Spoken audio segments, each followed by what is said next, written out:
नमस्कार मित्रांनो, काल मैदान पार पडलं. त्या मैदानामध्ये होतो आपण, परंतु तुम्ही बघितलं काल सेमीला थोडीशी जरा एक महाराष्ट्राची नजर होती. सेमी क्रमांक 6मध्ये एक 2 गाड्या होत्या. त्या 2 गाड्यांमध्ये चुरस झाली.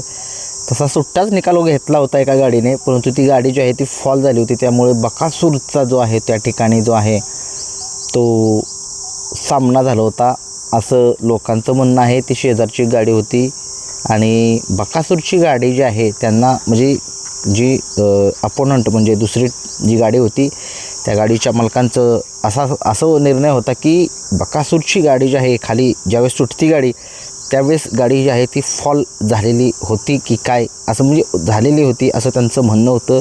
परंतु सगळं मैदान जे आहे ते काल थांबलेलं होतं. काल सेमी क्रमांक 6 ज्यावेळेस सुटून झाल्यानंतर खूप असा वेळ गेला, अर्धा ते पाऊण तास गेला. निकाल जे आहे ते पूर्णरित्या जे आहे ते वर अधिकाऱ्यांच्याकडे पाठवण्यात आले होते. बकासूरच्या ज्या सेमीचा जो निर्णय होता तो, कारण की एक गरीब फॅमिलीमधून दुसरी एक सुद्धा गाडी होती आणि ती गाडी खूप लांबून आलेली होती. बकासूर आणि कंदूरचा राजा ही जोडी होती. गाडी होती ड्रायव्हर होते अप्पा ड्रायव्हर कारोंडेकर आणि दुसरी एक गाडी होती. ते गाडीचं मला बैलांची नावे माहीत नव्हती, ती गाडी कुठली आहे हे पण सुद्धा माहीत नव्हतं.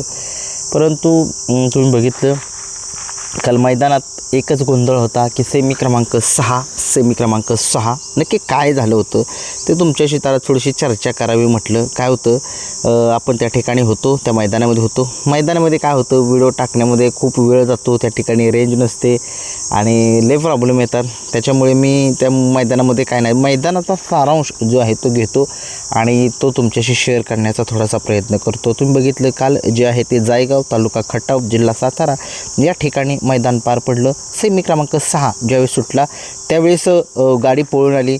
गाडीचा निकाल जो आहे तो थोडासा पेंडिंग ठेवण्यात आला. नंतर निकाल जो आहे तो चेंज करण्यात आला. बकासूरच्या गाडीला निकाल देण्यात आला.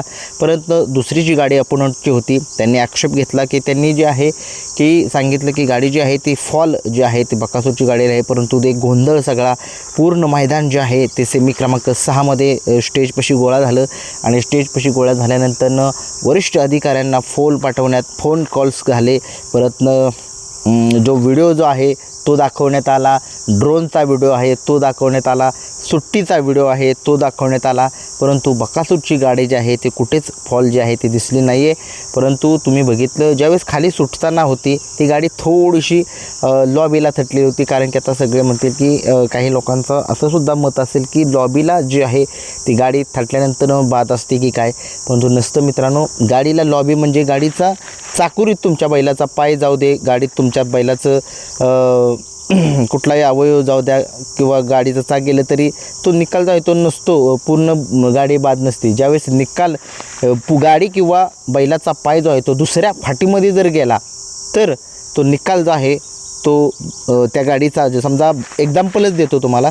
जर बकासूर आणि कंदूरच्या राजाची गाडी फाटीला जाऊन थटली नाही, ती जी चाकोरी होती बकासूरच्या गाडीची चाकोरी होती त्या चाकोरीत जाऊन पाय थटला तिथं आणि चाकसुद्धा गेलं नाही त्या ठिकाणी.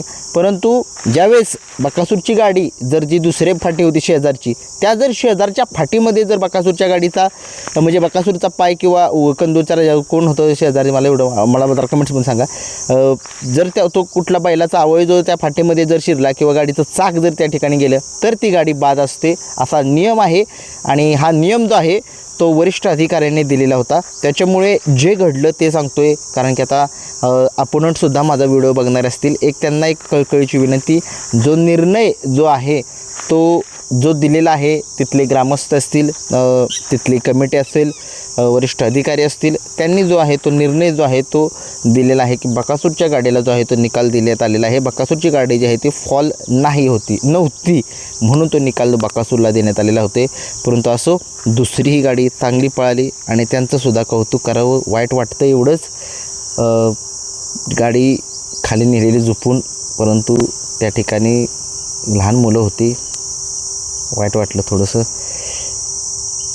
डोळ्यात पाणी होतं. त्यांच्या मुलाखत घेतली असती वाद खूप झाले असते, परंतु त्यामध्ये म्हणलं वादाला कारण नको. काय वाटते, मुलाखत घ्यायला पाहिजे होती त्यांची.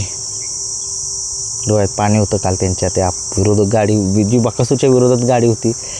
लहान लहान मुलं होती 2-3. ती गाडी माघारी घेऊन गेले ते वाईट वाटलं, खूप वाईट वाटलं. ह्याचं वाईट वाटलं नाही, परंतु ते डोळ्यात पाणी आलेलं त्या 2 मुलांच्या. आम्ही लांबून आलो आहे, आमच्या गाडीवर अन्याय झाला. बघा कुठेतरी एक शेवटी का निर्णय जे आहेत ते व्यवस्थितच दिलेले असतात आणि कमिटीचे निर्णय जे आपली जी बैलगाडा संघटनेचे जे पदाधिकारी आहेत त्यांचे निर्णय जे आहेत ते योग्यच असतात आणि आपण ते ॲक्सेप्टसुद्धा केलेले पाहिजेत. परंतु असो, चांगली गाडीसुद्धा ती पळाली आणि त्या गाडीला खूप साऱ्या शुभेच्छा. अशीच कामगिरी करत राहू. बकासूरचा आशीर्वाद, बैलगाडी शर्यतीचा देवाचा आशीर्वाद त्या गाडीवरती राहील आणि गाडी 100% पुढच्या मैदानामध्ये ती गुलालमध्ये आपल्याला दिसेल. धन्यवाद.